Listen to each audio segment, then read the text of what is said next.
So who is Tim Walsh? That's what a lot of people want to know. So in this 2024 presidential election, Kamala Harris has now chosen a VP presidential partner. And we already know that Donald Trump has already chosen his presidential partner, which is JD Vance. And this hasn't come without a lot of controversy. But nevertheless, Kamala Harris's Tim Walsh has been under a lot of talk in the recent day because this is now her pick who she's chosen to campaign with. They've already been to different cities, smiling and waving and putting on a performance for the campaign trail. But a lot of people still do not know who is Tim Walz. So in this video, we're going to break down who he actually is. So let's get into the video. This guy believes in sanctuary states, sanctuary cities, especially on the local level. Minnesota be a sanctuary state? If the definition of that is that the federal government enforces immigration law and local law enforcement enforces local law, then yes. Should cities be allowed to be sanctuary cities? Yes, local control. Tim Walz also believes in complete support for illegal immigrants on many different levels.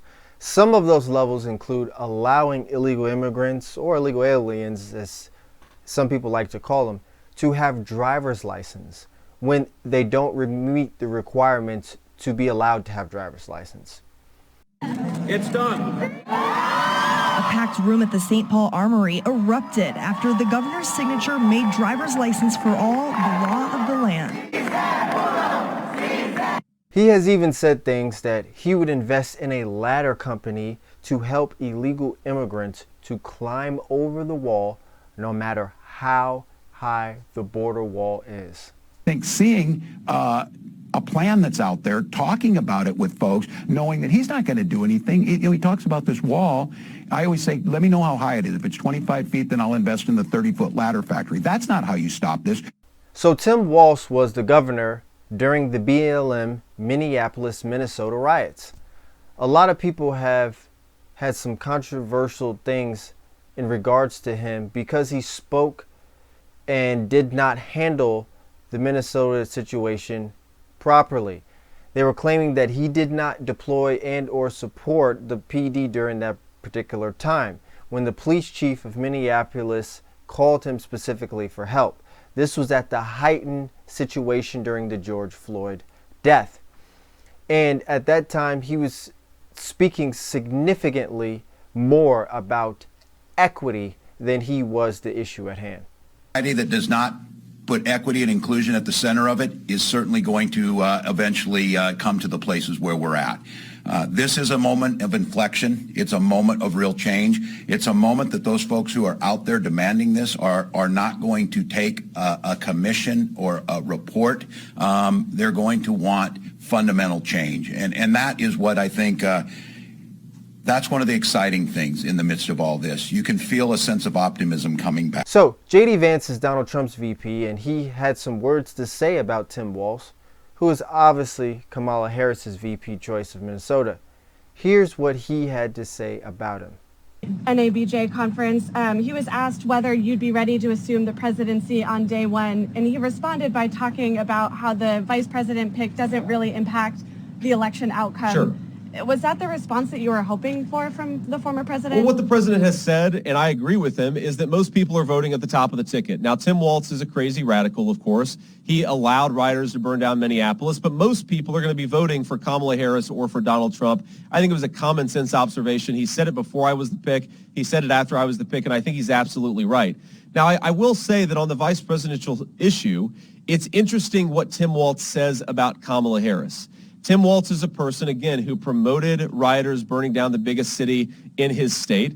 This is a guy who wants to give driver's licenses to illegal aliens. This is a guy who wants to take children away from their parents if those parents don't consent to sex changes for minors. And even with all of that said, he is the utmost quiet part out loud.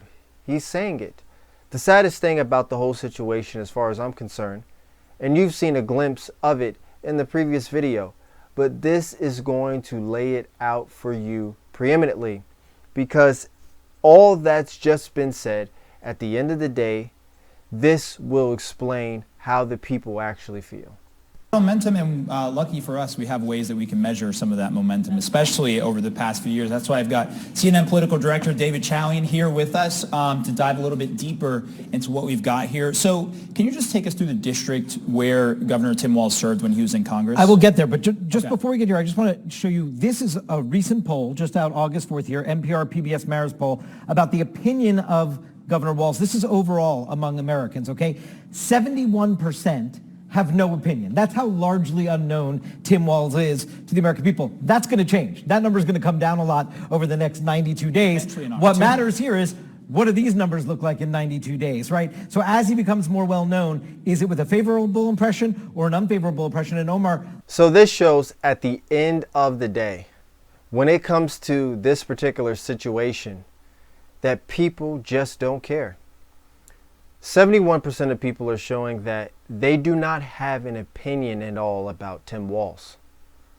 And approximately 17% of the other 29% of people actually think positively of Tim Walz.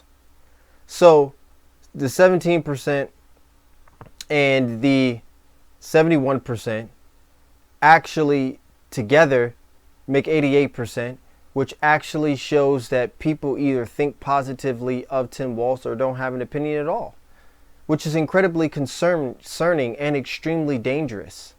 Because when you think about it, should you actually be able to vote or have an opinion about something when you don't care? That's too large of a percentage. And my answer to that is no, you shouldn't be allowed to vote. If you don't have no thought, no information, no opinion on something as important as who you're going to vote on in the next election about a particular topics, you shouldn't be voting on it. The obvious answer to this is preeminently obvious. So because of these things, they're too important for people to just throw farts into the wind. This is exactly what they're doing when people just have no idea who this particular person is. So I hope you liked the video. Make sure you stay around for some other videos. Have some more podcast videos coming out soon, and some more deeper broken down videos that will put even Johnny Harris out of business. Nevertheless, thanks for watching this video. I'm Mr. Rembrandt, and see you on the next video.